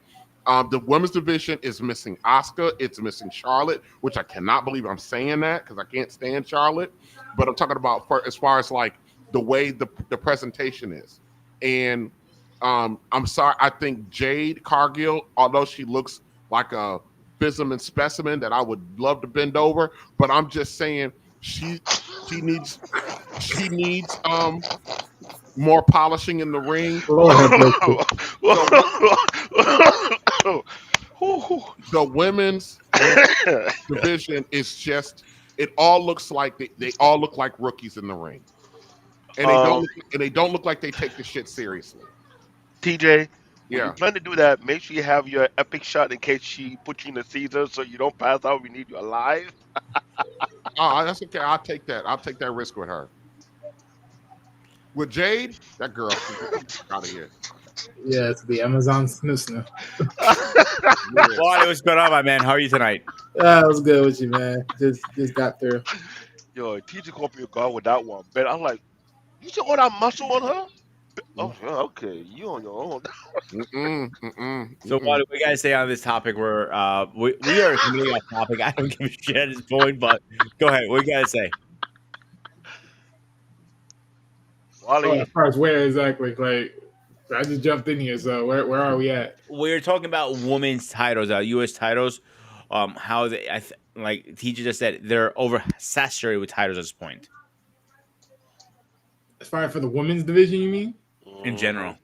Yeah. In general, uh, I don't look at it as an oversaturation. I look at it as, are you willing to give the people the time to actually make a decent story out of it? If you're not gonna give them the time, then yeah, then that's where the oversaturation come in play, because of course the stories don't mean nothing. But if you are willing to get more, then it means something. Like for right now, I heard TJ said they should have gave it to Michi.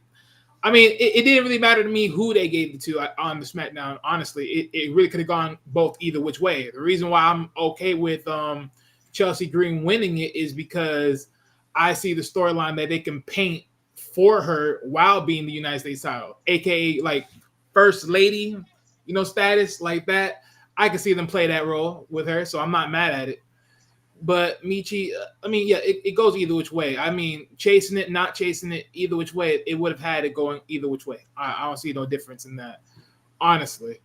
Um, as far as for the Raw situation, I mean, the Raw, like the IC title, because I remember I heard some people I know talk about it, and they're like, in the most case, because this person was making like a crazy booking, right? Because he believes that the women on the Raw roster, there's no real story amongst going forward when it goes to the IC title, which I can understand where he's coming from, but that's because of the simple set fact that they made the female roster mediocre because of the whole fact of what's going on with Liv and Rhea thing, and that's their fault for tanking it. And this is So why I said that they only need one mid card title. They don't need two. The ladies don't. The ladies don't need two. well, yeah, but that's part of the reason. Well, I'll say this: if the only reason why there is quote unquote two mid card titles is because WWE is selling the point of their split brand.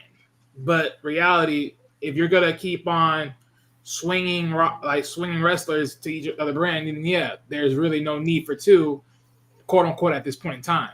But because they are technically split until otherwise, then it's like, well, it's one way or the other. But at the end of the day, that's Triple H's problem. Triple H better be the one to sell it to us because he's the one that has to sell it anyways. So if he don't sell, then that's his problem. That's his issue. Yeah, Monte.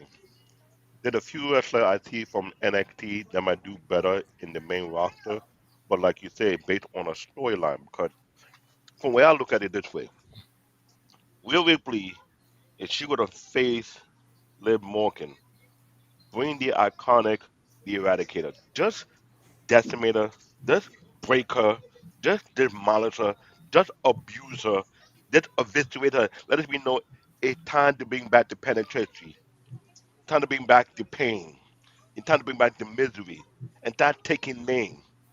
Because I miss that type of wrestling because when she was doing people, I was enjoying it. If you're not going to step up, she whoop your ass. That's what's needed. That's what I was saying about the tag team division. When the Uso were doing that, they were proving a point. They're like, nah, don't come out and say think you're the best tag team and we're not going to whoop your ass and put you in the penitentiary. Because the way I look at it right now, you can't, TJ, you can't tell me if I'm wrong by this. You're wrong. Really? Let me talk before you say I'm wrong. There was a time when You're wrong. God, there was a time You're when wrong. God, Mm. There was Loving a host. time when the God was You're New wrong. Japan Pro Wrestling and they were calling out the Usos saying they're the better tag team than the Usos. And I remember everybody paid attention. They were going heavy on social media calling each other out. Saying, you afraid of coming over here to get your ass whooped. And they would say, no, you afraid to go over there to get your ass whooped. Now you brought them over here. And I'm looking at my watch. When you going to have the Uso versus the God and see who the real better tag team? Who's the God? The Gorilla of Destiny, the Fatus. No, not the Tonga kid, the Tonga brothers. Oh. Even though they're half brothers Mm-hmm. under the same father, they claim they were better than the Uso. No, they're not better than the Usos. That's why I want to see a Raw match. Let it be WrestleMania. Let it whoop their ass. They It'll be were a good, talking. it'll be a good match if that one boy can stop getting so sloppy. I know. Tawalua, I forgot which one it was. He was in WWE for a while before they kicked him out. You're not the one that go yeah. The other one is pretty sloppy. I've noticed that. Mhm. So that is needed, and I want the U to be back where they used to be, when they were collecting name, collecting body, and they were claiming. Remember what we talked about before? How the metal the Uso had a thing going for them was so iconic. And I would say let them bring all the other tag team from other promotion, so they could keep adding more names to the point whereby what name do Yeah, we left out next to put in the penetration before you can just shut it down yeah, and say there's no one better than us? yeah. All right, brothers, I need to take off for a second, but if I can come back, I'll come back. Okay. Not a problem. All right. I know Wally, we were talking about wrestling on the big screen because we were doing history lesson, and we realized it was Roddy Piper first, then Hulk Hogan, then Jesse Ventura. That's the 80s. When the 90s came in, I believe Hogan did another movie again. I think it was Tropical Thunder. Triple H pop up on Blade movie. Stone Cold did his own movie. Um, Randy Orton did one. Was it the 90 or 2000? Randy Orton did a movie. Your mic, while your mic is off. Sorry, I said he did a military movie. Yeah, because I know the 90s more wrestlers came out to do movies and they test the 90s. water. The only thing I can remember as far as what other the ones that you mentioned, I think Randy Savage was in the Spider-Man movie, if I'm not mistaken. I believe so. Booker T Yeah, and yeah, Chris yeah. 'Cause Benoit they were had a together for so long. fantastic one in WCW. Yeah, I believe so. Because the thing is, of all the wrestlers who test the water in movie or TV business, only a very few were consistent with it. I know Roddy Piper did a couple who were consistent. Oh, Hogan, I don't know how he make it that long, but he was consistent to a degree. And he did a reality show, which was kind of suck. Whew. Jesse did like one or two, then went straight to politics. Triple H did like a few movies, like two or three of them. The first one, he was a vampire. He sucked on that one. Second Triple one, H was in the Blade one, the trilogy. yeah, he was a chaperone in another one. Yeah, somewhere in that mix. Randy Orton did a military movie. The Rock, the moment he stepped out, he was not coming back. Yeah, I know he wasn't coming back. Mm-mm. I'm trying to find what other wrestler almost compete with The Rock, but he didn't get there that far. I'm trying to remember. The Miz did a couple of, but it wasn't all that great. It was more like DVD. Yeah, well, no, the Miz was morely under the WWE movie scenery because he didn't really launch off that far. I know. Because it was because like people that launched off a little bit in a sort of connection was like Triple H, Kane, Mm-hmm. the Miz, Stone Cold, Randy. Stone Cold, Dave Austin. Yeah, Yeah, but Stone Cold Goldberg, was more better. Goldberg, Yeah. Universal Soldier. Then just a couple of them were after that. I think when he did that, Universal Soldier was pretty good though. What do you think? I'm not But I sure. think I don't know. When he did that movie with John Claude Van Damme, Universal Soldier 2, It was okay. It wasn't one of his best movies. it wasn't the It was best, but okay. I feel like he could have done better there. Wait, amongst who you talking about? The Universal Soldier 1 with Dolph Lundgren. Universal Soldier 2, Goldberg was in there. Okay. I remember. But I feel like his role could have done better.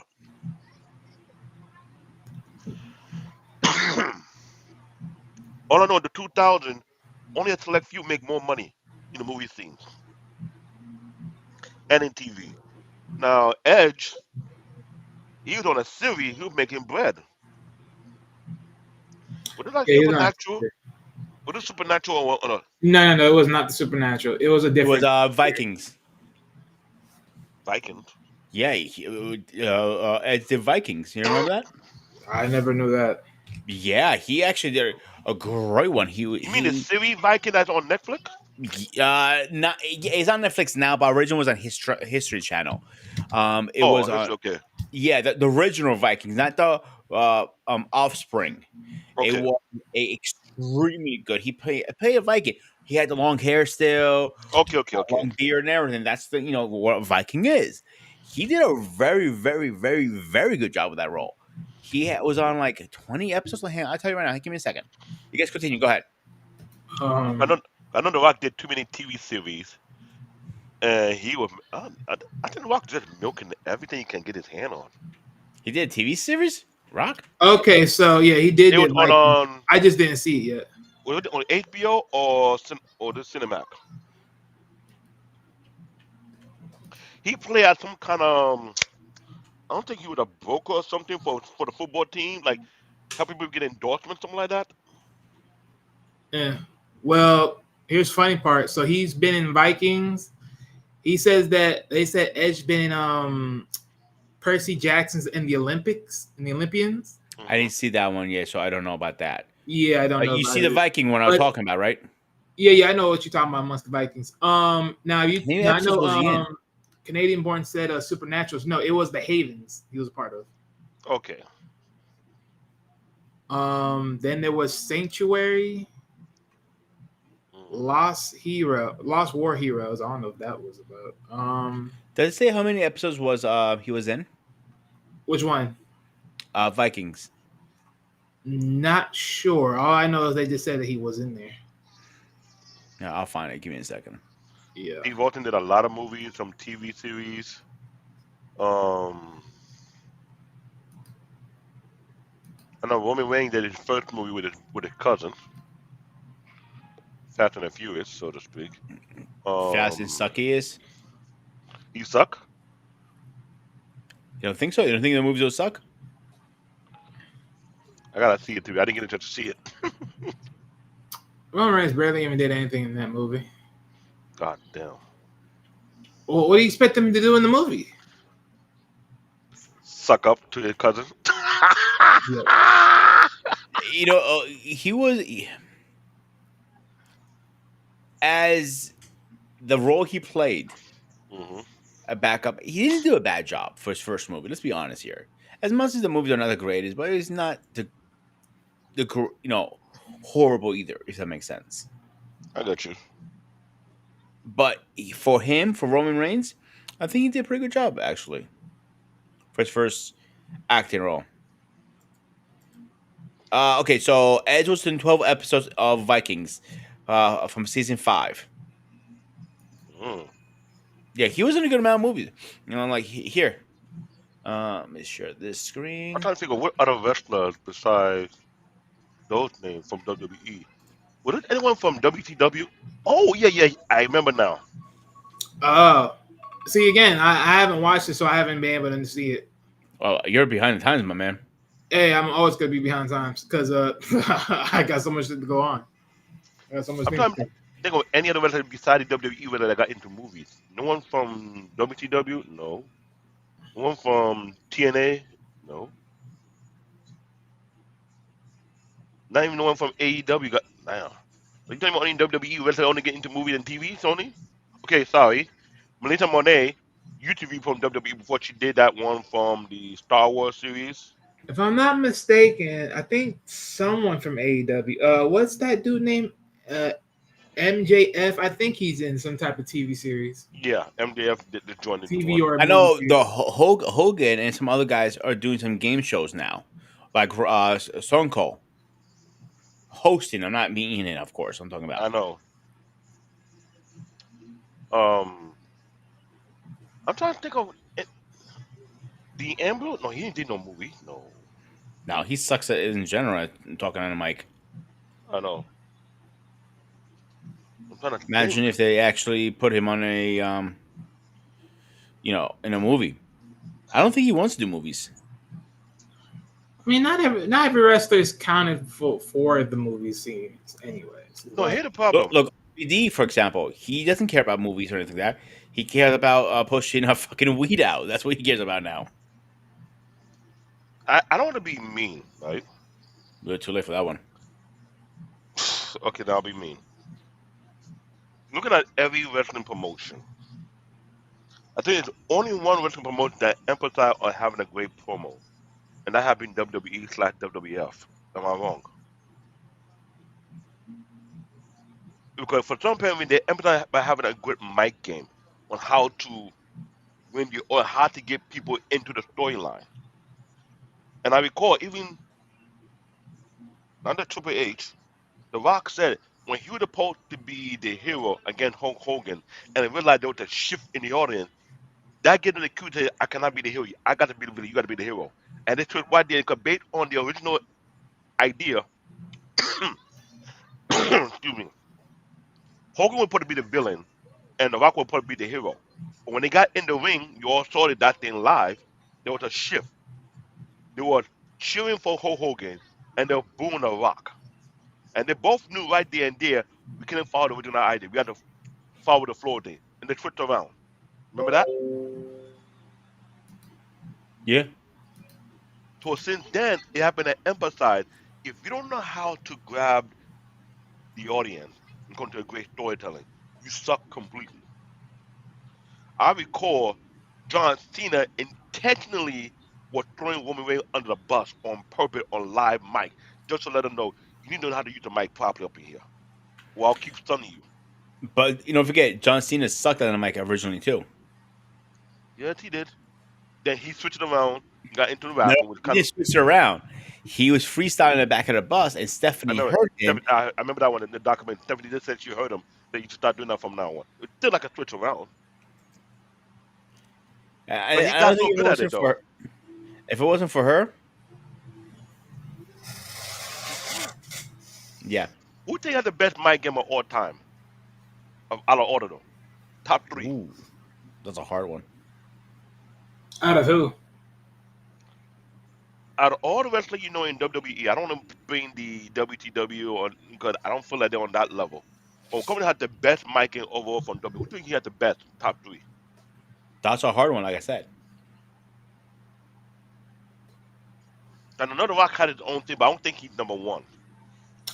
Oh no, you haven't heard the stories of The Rock with the Booker T. Technically, Rock can't count because technically, based upon what Booker T is saying and what most people are alluding to, is The Rock pretty much stole a lot of Booker T's wording. I will agree to a certain degree.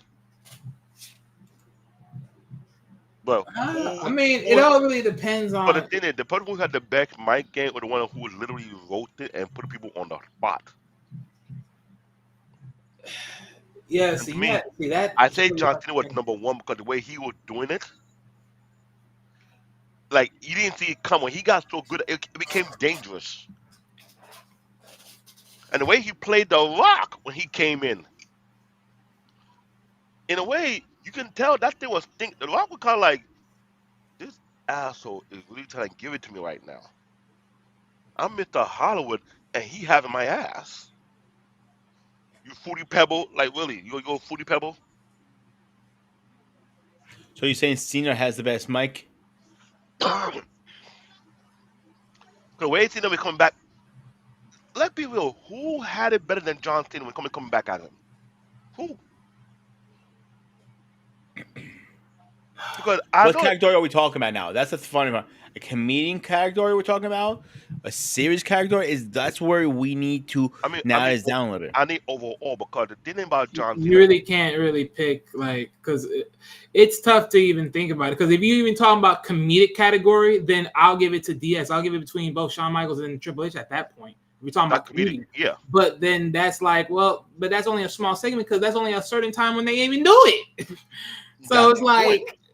you be talking about for the retiree of the knowledge of WWE from its whole totality, then it's like, well, then that's a whole different conversation because now you got to really look at it in most cases. Like even most people being angry. Remember, John Cena have a reputation of, how you want to say it? He buried talent. Don't call him John Cena for it because they say he buried. Meaning, if he gets you in the ring and you get into the mic game, he actually burying you. He's exposing your flaws. I mean, honestly, you can put John Cena up in top 3. That's common sense. You just gonna have to honestly because Just look how long we're thinking about it, because you have to really start remembering a whole bunch of mic pieces, and a lot of people don't got a lot of mic pieces. And he buried a lot of people though. Literally, he was vicious with it. They were saying Johnson don't put nobody over. So if you want to put him over, then what do you think he was doing to you? I mean, the only way John Cena puts you over if you're talented to be put over. Other than that, mic-wise, you're just screwing yourself. No, seriously, like mic-wise, you're just screwing yourself. Like, I ain't gonna lie, we all saw what happened with Roman Reigns. That was an epic fail right there. Like the moment that he's taking the deep breath, the moment that he just can't make a quick catch up. Johnson made him pay for that. He made him pay for that, and he was doing it. But now, look at his mic game now. Yeah, but he has to learn the hard way.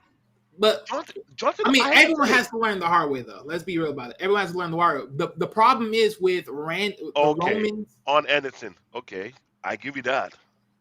True. I give you that. But the thing about John Cena was one of that kind of people. If you can't think on your feet, Johnson just literally eliminate you. He make you look so bad. But that's my point. Vic would scream at you. That's my point. Now that he's so good at it, he can roast the shit out of you on live fucking air. Rape your ass and get away with it. He did that to Stephanie. He did that with Triple H. He did that with Vince McMahon. He did that with literally everybody. No one was safe. He's also very funny about it too. And that's the thing. You can switch up the elements, but that's the thing about the mic game. With John Cena, nobody was safe. He was so dangerous. I mean, yeah, but no one was safe from The Rock either. I can't say dangerous. He was so unleashed. When you get him started, it was like that's the perks of being that's the perks of being, pretty much their top seller, I guess, in a lot of ways. Top seller. The face of the company. Yeah, pretty much. Even Vince McMahon know. I mean, how many times that John Cena threw him on the butt, and he's like, "This nigga's a monster." Hey, sometimes you're gonna have to take being thrown on the butt just to sell. So, but I don't know, man. It's so because it's like when you think about it. Stone Cold had to be number 2 because the way he to do it. Because I ain't gonna lie, Stone Cold's pipe. Now the thing is with his. It's because he gets the crowd locked in with it. That's what makes him good. When you gotta say something, what? Dude, I ain't gonna lie. And his was very simple. His was very simple. He didn't have to do nothing too hard. It was simple or so disrespectful because every time he keeps saying what, it's throwing you off your mic game. What? And all the crowd getting to it, what? And he keep looking at every crowd doing it for him. He was looking at him like, we want to say now. I'm like, God damn, you are an asshole. But even The Rock can throw you off very easily. He'll ask you what your name is. It doesn't matter what your name is. Yeah, but it's not as bad as Stone Cold. Stone Cold is so quick and it was so deep. Even Vince McMahon, the rivalry between Vince McMahon and Stone Cold was too iconic. Vince knew he had to keep doing because he's making money, but I know he was like, I gotta deal with this asshole for how long? For how long? He went too far in the hospital bed. And I was like, okay, I don't know what was in Steve Austin's head. He was enjoying the ride. He was doing way too much. Whoa. We're not that kind of channel. No, I ain't talking about that type of channel. When I say he's going way too far, it's like there was no limit that Steve Austin not allowed to do. It was like even DX went too far sometimes. Let's be honest here. DX was kind of like what did Mike get was kind of like no. I'm not saying that going too far. I'm saying with the Mike gang, bro. Let's be honest. They almost got canceled a couple times because of DX. Oh yeah. They almost got a cancel course. I remember. Only got a cancel. I remember now. But I'll do it more. When he started being comical, he was annoying Undertaker. Undertaker could not stand him. He's like, this dude. He would unleash, but when he bored, he didn't feel like doing things to mess people up. You know how many people try to have take a crack? Somebody think did. About it. I think one person was able to do it. I can't remember who it was. Samantino was the one who could have been more dangerous. After Samantino, It was R-Truth. Those were the two people you had to be avoiding. I think it was our tooth that broke him. R-Truth and San R2 Martin. breaks everybody. No, R-Truth and San Martin were the most dangerous one. That if you're not careful, they will get you. The way he broke Triple H on live, Triple H could not take it on. He was like, "Let me come my mouth before you after you screw me over." He did Vince McMahon the same thing Dude, too. just think for a second here. How many bosses you had over the years that you want to go up to him and go, "Fuck you," and get away with it and go back to That's work? that's Steve Austin. Steve Austin was Exactly. Not only Steve Austin, you had Triple H, the, all these the guys, Rock. The Rock all did these it. bosses. The Triple moment I H say did it. "fuck you" exactly to Vince's face No, the outside, one did the you know, one who did the in the most. ring. The one who did the most was Steve Austin. He did it in many ways. No, He, hear me out, David. Hear me out. They had so many ways they said "go fuck yourself" Mhm. without saying "go fuck yourself" on air. They had so many ways to roast them. Dude, how many? Remember the kiss my ass club? Oh, please don't That remind me. wait, No. that Oh, somebody was supposed to kiss his ass and he ended up reversing it, and somebody else, his son was kissing his ass. Who was it? yeah. There was an upgrade to that. You know that? I can't remember who There kissed was the Vince McMahon's ass instead. Jay Leto. No, Jay Leto. It's not that he was talented. He shocked the hell out of Ric Flair. The fact that he sounds so much better than Ric Flair in TNA, Ric Flair said he was shocked as hell. How did this guy had it so down packed that he felt like he was talking to himself? That was scary. Jay Lethal was dangerous with that. There's not too many talent that not only have mic game, they mimic a particular role so iconically so close like you can even tell the difference if you wanted to. If you keep your eye closed. I can see That's that. how that's how talented Jay Lethal really is. But being iconic and you cannot copy that mic game ever again, Steve Austin was the one who did the most FU. He did the FU on multiple fashion, multiple styles. He give you the FU, then a stunner, then a FU. He did the FU stunner, pour bear you. He drink and pour more and FU. He did the F when you handcuff it, he let you know I still gonna come back. He did the FU when he spray you with beer. He did the FU when he catch you in the hospital. Yeah, he did so much FU. Vince had to give up. He's the only one that I know that gave his own boss so much FU, the boss had to quit. I can't compete with him no more. Who does that? No, you tell me. Who can force his own boss to wave the white flag? I can't take no more, and I'm gonna work with you.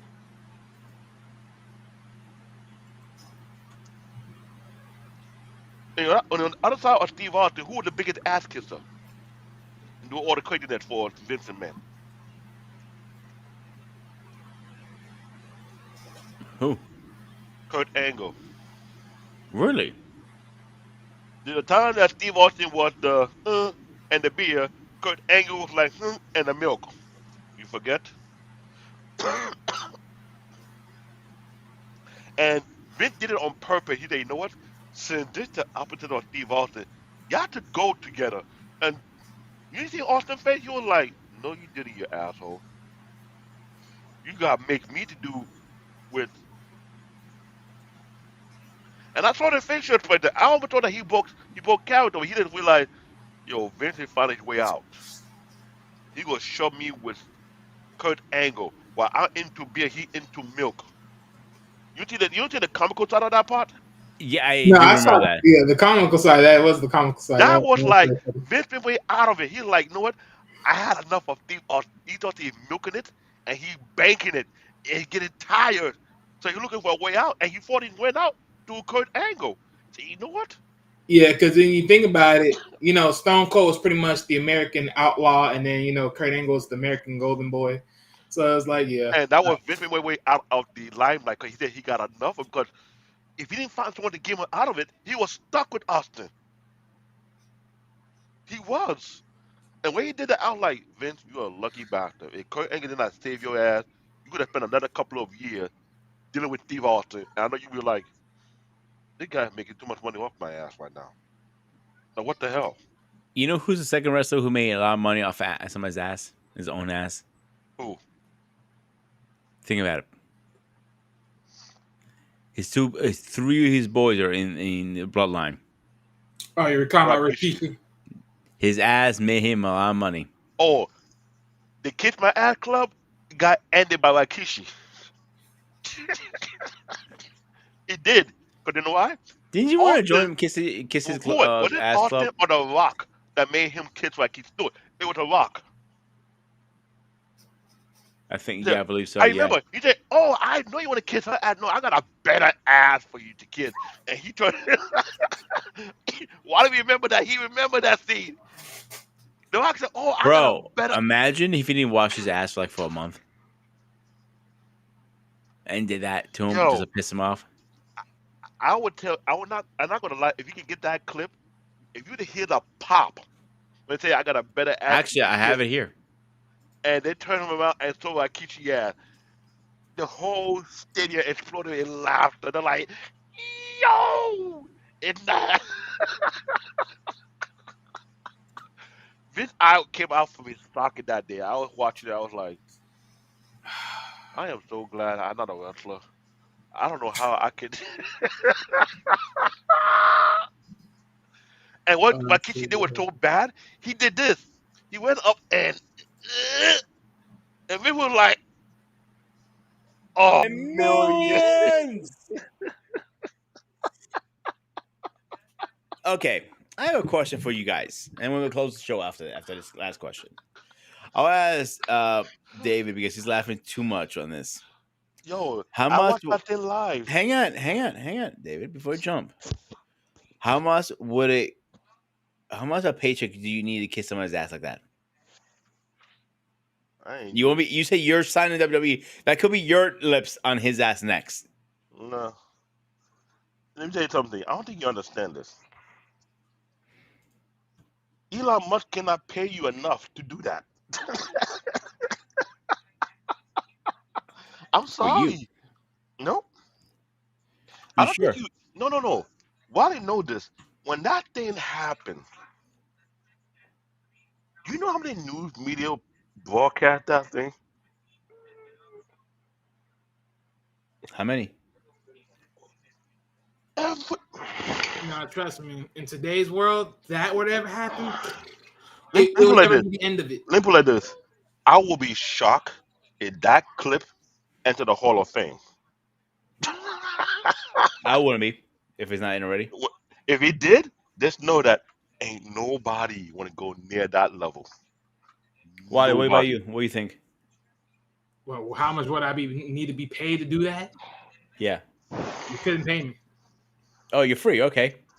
You just wouldn't be like, no, I No, wouldn't do it. no. You crazy? Like, are you insane? Do you know how deep social media is now?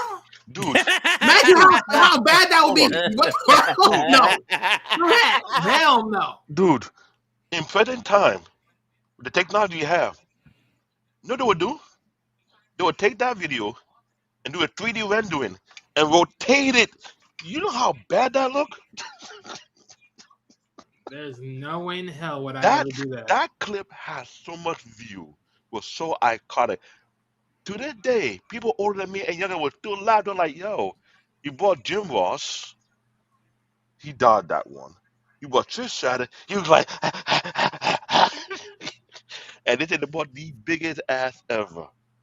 You trying to get, the guy had to adjust the view. I'm like, oh man. And what's sad about it? That was the favor. Now he got most of his kids in the bloodline. If you Like think I about said, he called a family favor in. it, and I hate to say this, even Vince didn't like it. He made way too much money on that one. All right, guys. We got 5 minutes left. You guys wanna find your final thoughts in? You wanna go up first? I'll go first. Mr. aka wrestling legend. Beer Paul. I have an up and coming what they call Beer Paul. I know you don't like me saying that. Just playing with you guys. This will be an interesting show because whenever we talk about wrestling, we're gonna going down the history of many things that people forget about. And I could say only less than 25 people made it big in the TV or the movie industry through wrestling. Because if we think about wrestling, it's like a acting school because you're telling a story, you're telling a script, you create a certain storyline. You have to entertain the audience. It's mostly happening live. It's not like you in a TV studio or a movie studio and you take many retake, which is very difficult. But to train for it and you do it live in front of a huge audience, which is much bigger than in a theater or anything else, it's a big deal. So if you're good at your craft and you're that next level, then more than likely you enter into the TV business or into the movie or you do both. I'll say shout out to the people, the next generation who can try and learn from their mentors, like John Cena, like The Rock, like Edge, and a few other. Because I'll be honest, if you don't master those skills in wrestling, not to tell a story, man, that's all you're gonna do, wrestling and train people. But other than that, there are too many avenues. I enjoyed this conversation, to be honest. I hope we do more in different areas. Talk about the best tag team, break it down based on how we tag team they built, or something like that, or more than that. But this is a great conversation. I really enjoyed it. Then pass it on to my boy Wally. See what he will drop. Oh, look. As you guys already know, I came in here late. But as far as what I'm, getting a grasp of hearing, so as far as wrestling on the big TV screen, like I said, only so much few people can really make it on television. As far as getting over the top, some people, I mean, even if it comes to just even TV series, is like only certain people are really good for it. That can really fit the role. Others could have did it, but they just didn't choose to. However, it may be, however you want to take it. But as far as for the overall wrestling scenes, like I said before, it's like I'm not mad about the women's title scenes getting bigger. My only problem with it is mainly you can't sell me a quote unquote women's revolution, and the revolution is dead dry on the main roster. But you're selling it great on the NXT version though. Make it make sense. Literally, make it make sense. Other than that, yeah, man. Hey, good times on the classics. Good time on the classics. Ghost, I want to make two honorable mention. Go ahead. To Terry Funk did a part in Roadhouse with Patrick Swayze.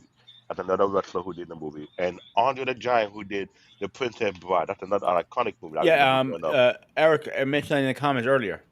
Yeah. Then So he mentioned we are also due. Great Khali did one called Get Smart Movie Reboot. Yeah, we do have more wrestling topics coming up. The next one I believe I have scheduled is two of them. It's gonna be out in like 3 months, but what was that?